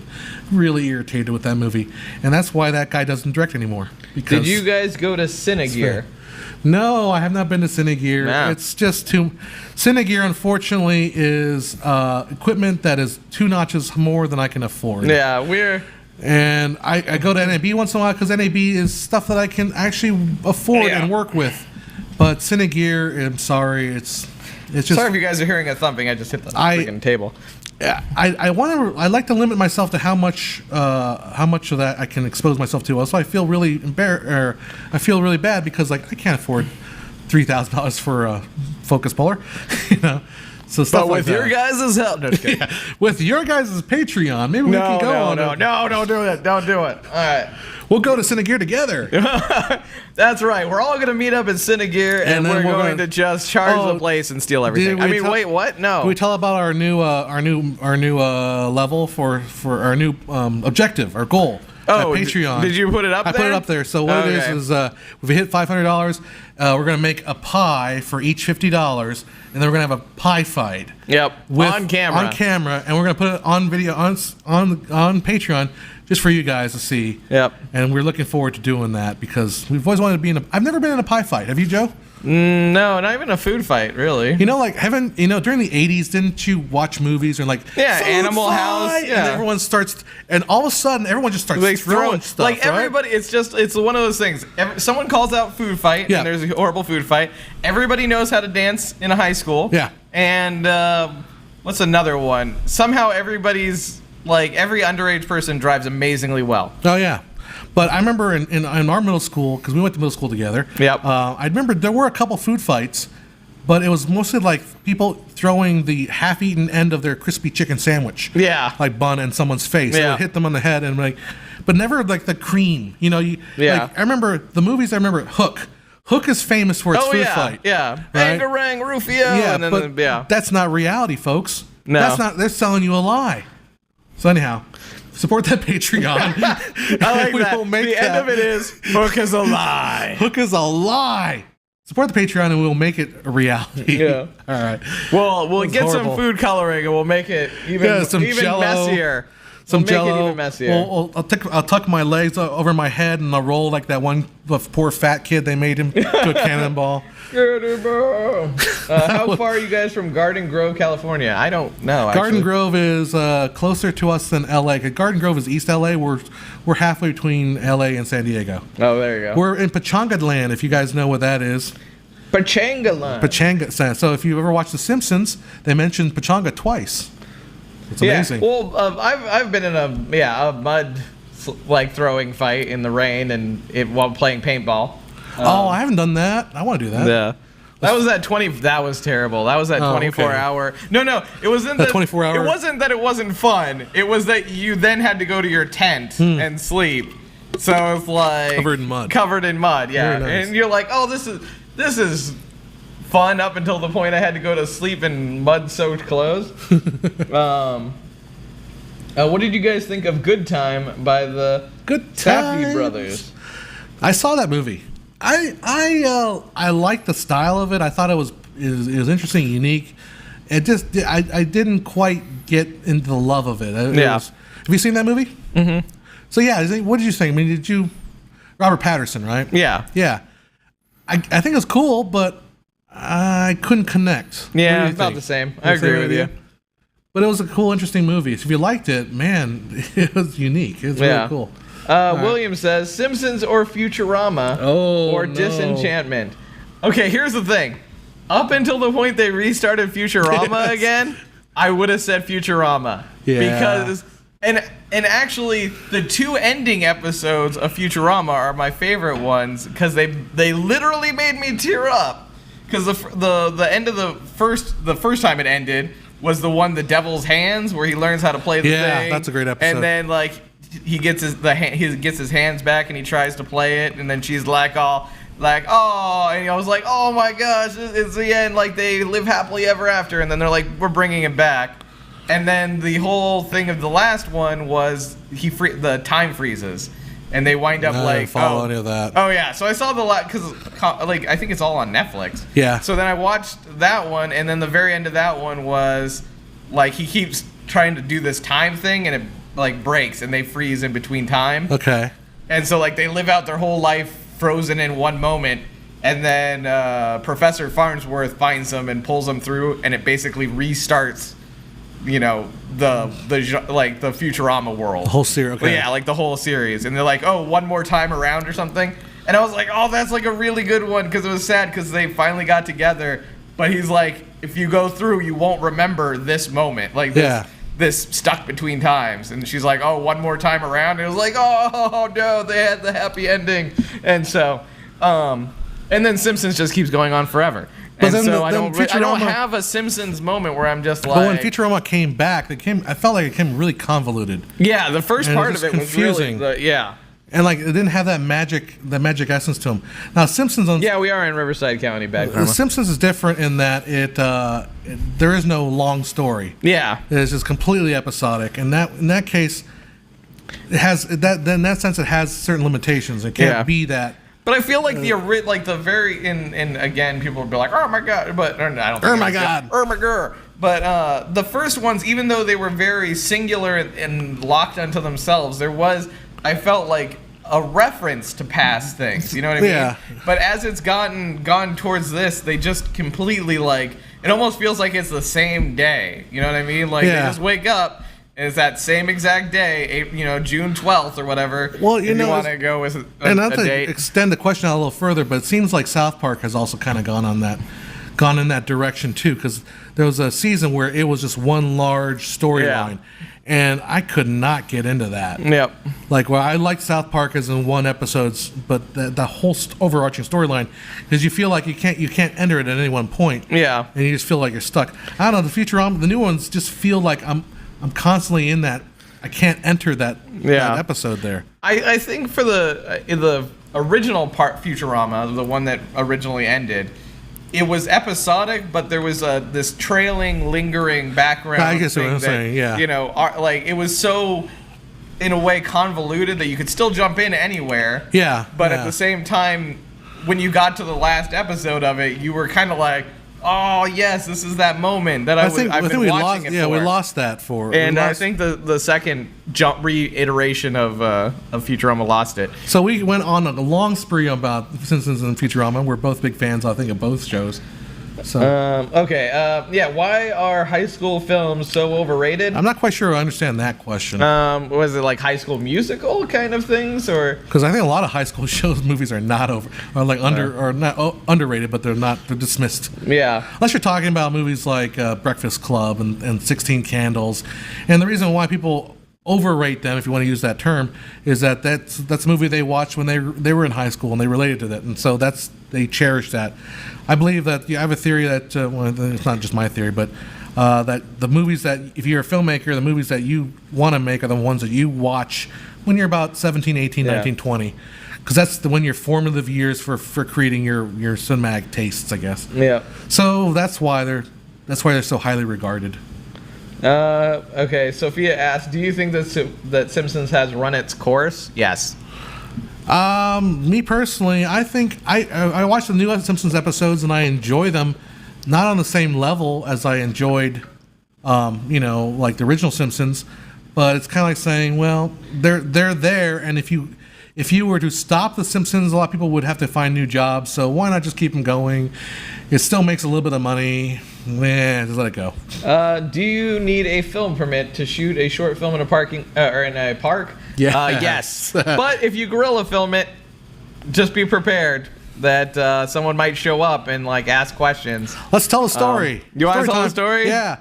So Joe and I out of college, I'm like, I'm gonna go shoot some demo reel here at Crystal Cove State Park. Yeah. That's nice and cool. So we take our jib, which is like a 15-foot jib. It's got that's like 80 pounds of 80 counterweight. Pounds of counterweight. And we're hauling us down this cliff. Yep. About 225 steps down. Yeah, it's a big cliff, right? Yep. We get there, we get on the rocks, we set it up. We get it all set up. All set up. And guess what? And it's just magically appearing. Now, you can see all the way, like a mile down that way, and then a mile down that way. And somehow, this guy shows up like a friggin' poof of smoke. Who is this guy? This guy is the like ranger. He pulls up in a green pickup truck. Green and white pickup truck. Says U.S. Park Rangers. Yep. Says, sir, what are you doing here? And I said, well, I'm shooting something for my video class. I'm a college student. And I wasn't. I just graduated. But whatever. And we were just like, whatever. And he's like, oh, great. That's great. I'm glad to see you here. He goes back to his truck, pulls out a piece of paper, comes back, and says, you can't shoot, but have your teacher sign this, and you'll be able to come back and shoot with a permit. Yeah. So, long story short, now we have to disassemble this thing, back. haul 80 pounds up the cliff and back, and we didn't even get the shot, and I was like, and we drive by an hour home. So that sucked. Get a permit. That's why I'm and really. Then one closer to home. There's a park around the corner from John's place, and we were just doing a random, I forget what we were doing. It was just like a random quick shot for a sketch. That was when what's his name? Orlando. Remember, we were doing like a quick shot. Were you there for that one? Yeah. Okay. So it was me, you, Orlando, and we were doing like, it was like it was just I think the little sawhorse thing or whatever, and just nobody around. It's just like the three of us. Literally nobody around. And then all of a sudden, a cop just, I guess, sees us out of the corner of our eye, turns around, comes up the thing, and is like, you guys have a permit to use at this park? It's like, he literally lives like right up there. We can point to where he is. We're just doing a small shot. Oh, didn't matter. We had to stop and go back. Here's the kicker, though. It wasn't a cop. It was code enforcement. Oh, it was code enforcement. She was just dressed in like khakis. Yeah. And like little things. Oh on yeah, her. she had the little, but She wasn't a peace officer. Yeah. She was code enforcement for everybody that don't know. Code enforcement is like the kid that would tattle to your teacher on you. That's code. They grew up to be code enforcement. Yeah. They're just annoying. Okay. But wasn't that the one where Orlando was dressed as a nun?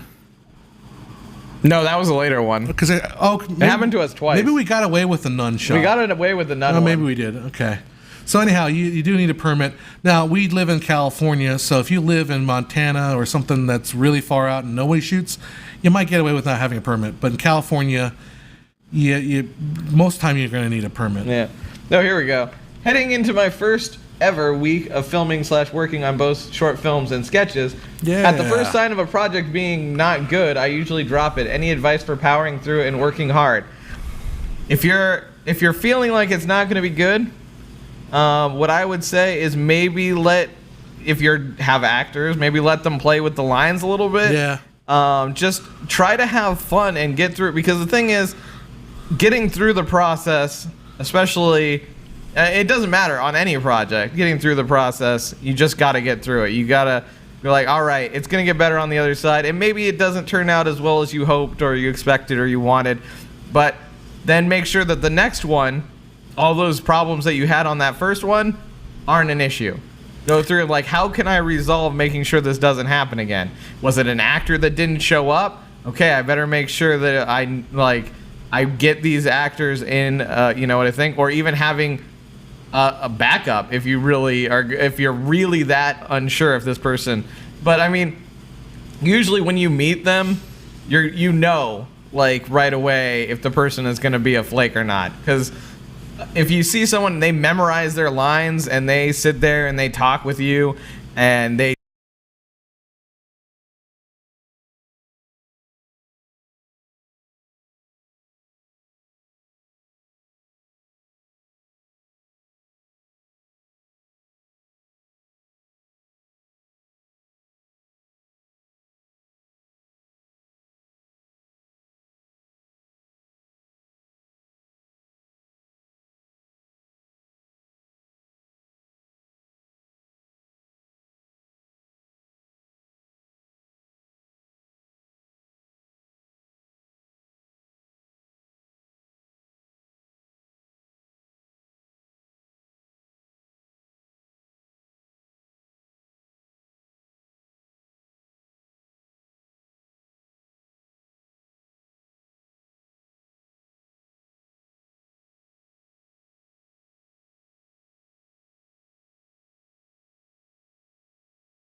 guys, can you hear me now? I think you should be able to hear me now. All right. All right. So I didn't realize that all that stuff I was saying had no sound to it whatsoever, because our camera's being fed through that camera right there. That camera's battery went dead. Yeah. So the camera that has the mics attached to it was the one that went out. So we had no mics. So I don't know where we ended then. Let me reiterate what I was saying about the about if you're worried about a film being bad or a project being bad, if you understand the core concept of if you understand the core heart of your film or your video or whatever you're trying to make, if you understand that, then everything about it can change. Like all the little details can change. Yeah. So if you keep true to the message and what's got the vision that got you excited and interested in the movie in the first place, you're willing to not waffle, but we're willing to trade off on other things. Yep. So keep that in mind. Keep in mind the reason why you did this, and then, like Joe said, bring other people involved and get other people involved. Get your actors involved. Get a trusted friend. The curiosity is how much of what I said was actually. I don't know. That's a question. Well, I don't know. Yeah. So hopefully you guys heard my part. I don't know if you did. We don't know when that camera went out. But we will say this. Right here, hardships that you can't plan for, that you weren't expecting, the camera went out. Well, to be fair, I could plug that camera into an AC outlet. That would have been smart, John. But we're going to say unexpected. Unexpected. We're going with that. No? But whoever's watching this... I just said basically, keep on trucking. That's the long and the short of it. Just make sure that you get the actors that are happy to be a part of what you're doing. Trek through it the first time, no matter how hard it is, and then make sure that those issues that you're having that made it not fun the first one are eliminated. How do you keep track of all the ideas you are willing to put in your film and sketch? So this is what happens. Me and John sit there and go, "Hey, John, this would be a really great idea." I saw this really funny thing. I had this really great idea of guys in TIE fighters talking and joking about basically making fun of the Empire. Yeah. Now, see that idea, and if we can spitball it and remember it 1 week from now, we then progress on it. Now, that one was actually a sketch that we were going to use on the Filmmaker IQ Live, and we didn't use it. We went with the table. That was the table instead, right? No, it was going to be an additional to that. Because it was going to be an additional one to that. But it was like had to do it too soon. Wait, hold on. Joe's going to go get it. But we were going to do the sketch. It was right about when episode 7 was coming out. Everyone's talking Star Wars. We're going to do this little BTS thing. And it was going to be like Pulp Fiction in space. So do you know what they serve at the McDonald's at Alderaan? It's called a Royale with cheese because they don't have, whatever. But we ordered some TIE Fighter stuff. We was like, let's see what the TIE Fighter gig looks like. All right, Joe. And are we ready for the reveal? So, yeah. Let's go ahead and have a seat there. So this is the mask we wound up getting. It is terrible, right? Actually, it doesn't look that bad if you're looking directly at the camera, but do not turn your head. Yeah, you have to look directly at... Because it was just too much going on. I ended up just cutting the sketch because it's like, too much stuff to do. So anyways, I don't know how we got on that story. Feed is frozen. Oh no, wait, what? Is it back? The back? It looks like... Go back to the top, see for... Hold on. Bad. It says bad. We are not receiving a fast enough rate. Should I start it over again?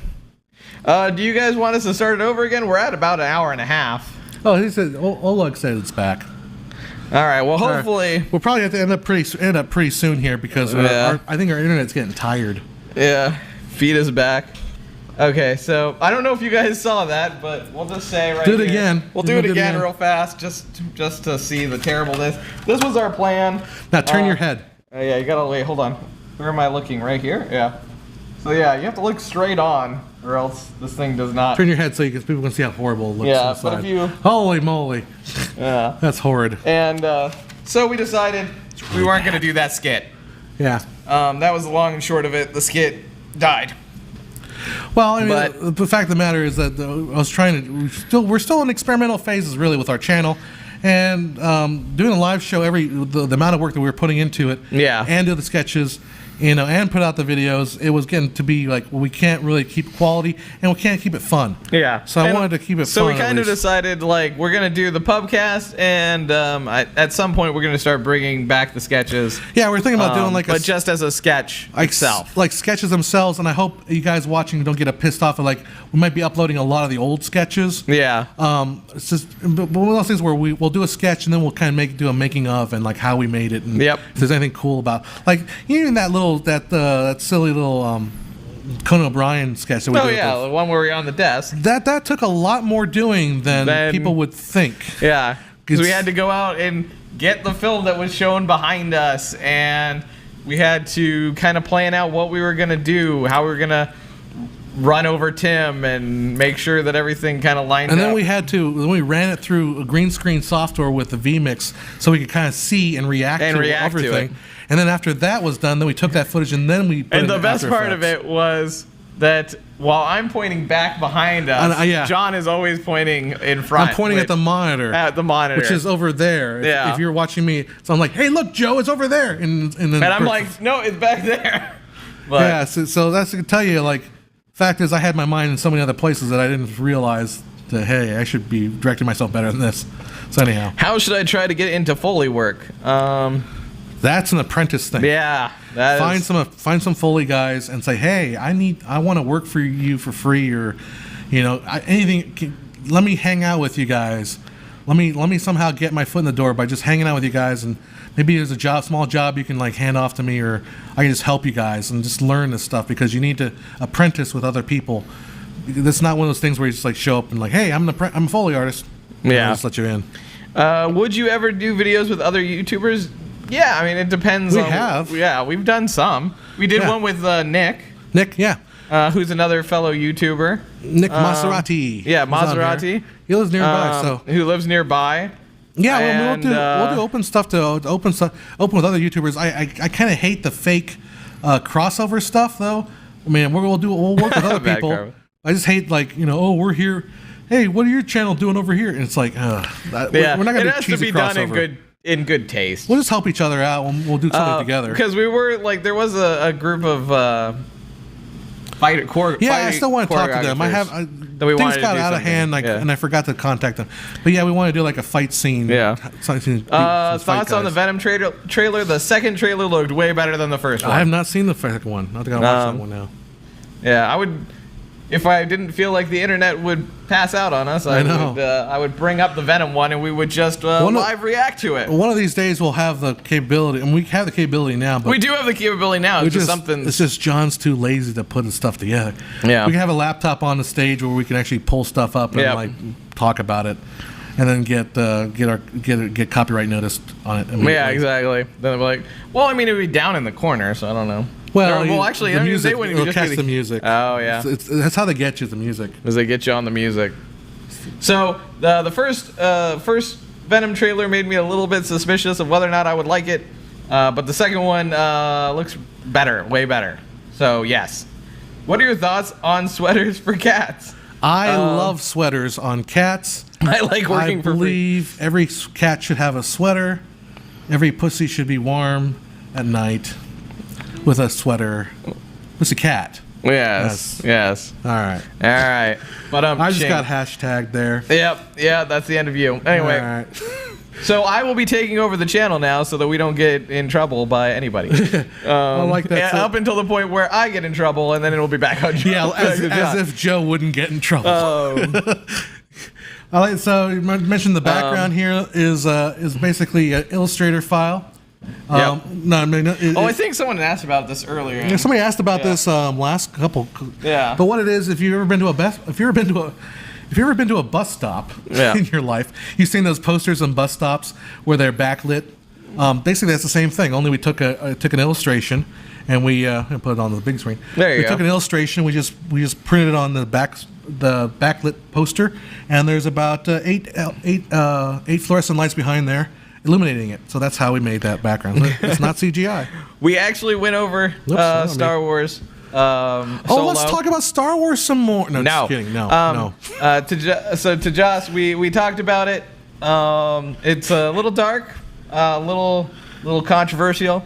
And you can rewind if you want to watch it again. And a little bit of the non-fitting into, kind of the canon-ish of some things. And but otherwise, enjoyable in a way. So, but you haven't seen that movie yet. I have, actually. Oh, you saw something Solo? Yeah. Okay, good. Yeah. Okay, good. I thought you hadn't seen the theater. No, I haven't. Yeah. We shall not mention that to anybody at Disney. Yep. No. Anyway, wait. Someone was asking about. Well, thank you, Joseph. Someone was asking about DJI Ronin, which I have not seen anything about. I haven't seen anything about it either. So it's I don't get excited about I say toys. Don't get excited about tools. I just don't. Sorry. Looks cool. Sure. If you want to give me one, yeah, if you want, I will take it. Yeah. But other than that, I don't get excited about that. What are your thoughts on transhumanism and predictive programming in film and television today? Now we have a question we can really dig our teeth into. Transhumanism. I'm probably against it. Joe? Yeah. I imagine it's like robotic thinking as far as robotic, like coming up with stories or robotic methods or analysis methods. Oh, there was a film that was done that way, right? Where it's like a predictive, with predictive filming. And they did an actual film on it, and it was it felt like, remember, you're talking about the Electric Dreams thing? Where it's like all these patterns that was all created by robots. It was called, after the Philip K. Dick book. Yeah. Yeah. I think I know what you're talking about. But yeah, and it's like, what is that? The Charlie and the Chocolate Factory where he's going through the tunnel. Yeah. Like, that's what you feel like. You just feel anxious and weird and yeah. It's the weirdest things when robots take over. It's like, remember that time when they taught that Microsoft AI to be racist? And it was like yelling at, remember that? Oh, yeah. The service bot? Yep, the bot, and all of a sudden, it was the predictive algorithm, and then all of a sudden, the way they taught it, and they had to shut it down. Yeah, because it's the worst racist things in the world. Do you guys use drones in your work? Yes, once, I do some stuff for the city of Lake Elsinore. And they have drones? They have a girl they use that brings out a drone and we shoot some stuff with it. And it said, and would you ever show us your gear when you go on a shoot? Yeah, probably behind the scenes thing. If I had a mirror, I would show you the stuff in here. Yeah, if we like. If you could see it, it's not even lit, really. If you can see, there's a chalkboard over there. There's a chalkboard right here. There is lights and stands somewhere way over there. Are you going to turn and actually follow? Okay, so which one are you going to turn? Me. You're going to go to. I can find the controller. Okay, wait, it's mine, right? No. You're turning, or are you going to. Oh, you're going to turn the main camera. Okay. So, there we go. Yep. So there's John. There we go. There's the bathroom and the exit. There's you can see the computer room. And then some posters. And then there's John again.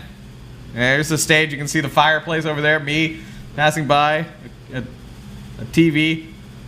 And there's the van. You can see the gigantic fan and like lights and all that stuff. So yeah, there's the subscribe button. There's a giant subscribe button in the background. So yeah, all in all, I think there we go. But yeah, so I mean, definitely we're gonna have no problem showing what we're using. And a lot of the times it's very guerrilla and basic.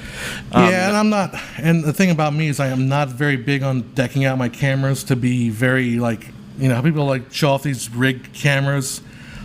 I like my cameras as functional as possible. Sometimes they look really rigged up because I have to plug in a lot of stuff. But usually, like right now, the teleprompter that I'm on right now is pretty rigged up. But yeah, it's not that exciting to watch. I'm sorry, I'm not that cool. I'm kind of. Will the green screen be replaced ever? No.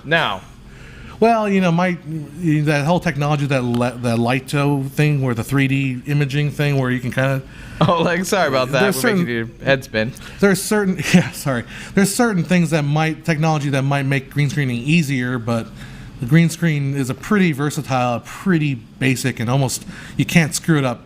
Well, you can, but it's hard to screw up technology. Yeah. Whereas like this new Litro thing, which is like a 3D thing, that's going to cost hundreds of thousands of dollars, and each frame is like 200 gigabytes. So it's ridiculous. Anyhow. Yeah. And thank you, Matt Carmen, for saying we're cool. We are not cool. We're not cool, but no, we're not. Let's see. So, according to personal experience, what's more important to have a good script, story, characters, dialogue, or finding the right person, producer, and director? It really is all of it, honestly. I mean, if you have a good story, but you don't have the right actors, or if you have the right actors, but you don't have a good story, it can all, it's really, it's hard. Like, it's not one thing. It's everybody in together make the suit. Yeah, so if we're going to go with Too Many Cooks style of speaking. Too many cooks. And let me add one more thing about producers, because I don't think producers get enough credit. People think the director has all these great ideas, but the producer oftentimes is the person that says, "Hey, Mr. Director, man or woman, I think this should happen." So if you have a really good producer, they're not going to let you get away with a really crappy script. Yeah, and they're not going to let you get away with a really crappy acting. There's an old phrase I heard on like TCM the other day, is movie making is really, really easy. All you got to do is have a great script, and then just cast it perfectly, get a great actor, shoot it very well, get all the great sound, get a great person to score it, and then put good effects in it and release it properly. Yeah, it's easy. Right? It's a piece of cake. It's a piece of cake. So, well, it's like in we'll go back to the Future style here. Before they put Michael J. Fox in the role, they had what's his face? Dang, what is that guy's name? Eric something. Yeah, Eric Stoltz. Yeah, Stoltz. Yeah. That's it. And that's the ticket. That's the ticket. And so, but he didn't work, so they redid all the shots that he was, in. Can you imagine that, though? Yeah. Like go to your producer saying, "Hey, I screwed up, and I need to reshoot everything that we shot." Yep. But I mean, to save a film, sometimes you got Spielberg. He had to talk that conversation with Spielberg, of all people. And Spielberg's like, "Well, if you got to do it, you got to do it." It's like if Han Solo wasn't played by Harrison Ford. That's right. As if it's like if Aldrin Airwright played. Yeah, exactly. There you go. And thank you, girl person and Sophia. I'm glad you, and William. Thank you guys so much for obviously for subscribing and liking us and hanging out with us. Tour that were possible. And bye, guys. Thanks so much. Filmmaker emoji here. We need that. That's what we need. We need an emojis. Filmmaker emoji. Right here. It's already right there. We just need to turn it into a heart. Speaking of which, you can get these shirts at Filmmaker IQ. And top points earner every month will get a free one, courtesy of yours truly. I will send it to you for free. Yeah. But you have to be the top points earner. Now, is it hard? It's pretty much a brand new race this week. So there's like a couple guys on there. Couple guys and gals that are maybe couple, they're easy. You can do it. I can guarantee you. And can this month only, owner. If you win, John will also send you an 8x10 headshot signed. That is a lie. I don't know, but I might be able. A headshot. You can make one. I can make one. We're gonna see, Joe. We have to give stuff now. To people. Now, if he doesn't do it, we have to give people stuff that they actually want. That's the problem. You never know who in the chat would totally love an 8x10 of John that's signed. Cue the crickets. Anyhow, a neon T-shirt. Hey, you could totally have a neon. Yeah, you can get them any color you want. You let me know. If you have a preference, you just let me know. If you win. You let me know what color you want and what design you want. I'll give it to you. Oh, see, there we go. But if you can buy your any color you want. Yep. See, we got some bad karma, girl person. Oh, Brandon said no on signed John. But Rick, see, there we go. People obviously want the headshot. It's like, please sign it to. You can do the magnets one. Please sign it to just don't use my name because I'm going to eBay this thing. I'm going to eBay this as soon as possible. I get $3 on it. Be used as firewood kindling. That's all right. No sign, John. But so see, there you go. All right, well, it's coming up to 4:00 here. Yeah, I think it's probably. Let us go through our emerging on that time. Our regular thing. Patreon. Patreon. Go to patreon.com. We do need also all the subscribers we can get. We offer a lot of extra bonus stuff there. Try to get some behind the scenes stuff, and every little bit helps there. Keep these lights running. That's what honestly. Keep that battery charged. so the camera doesn't go. He just came up with a great idea. He said, Go I for wanted it. a limited edition Joseph Trilby. We need one like this, but with the little Filmmaker IQ. Yeah, they don't like, sell the dots. Trilbies. Oh, shit. That would be amazing. So instead of like dots, it would be like little Filmmaker IQs, and I would sign it with my name. That would be amazing. If we can ever figure that out. First off, I will be wearing that biatch on Pubcast all the time. And secondly, yeah, totally. I'll look into the Trilby, but we do have hats available. T-shirts, sweatshirts, hoodies, hats, water cups. Yeah. I don't know if I did it, but I think that the baby, I'm not sure they did the baby clothes. Did you do the baby clothes? It's never too young to start working on Filmmaker IQ. Right. But Patreon's the place to go. Patreon's the place to go if you want to become a Patreon and support this channel. Keep our lights running. Of course, there's always FilmmakerIQ.com.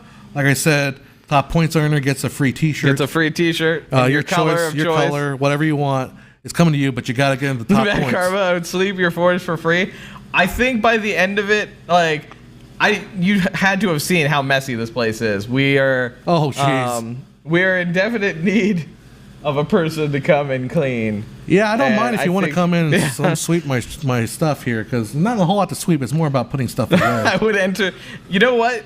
If we do that one, it's gonna be a sketch. We're gonna make you guys go out and do something great, because for that Trilby.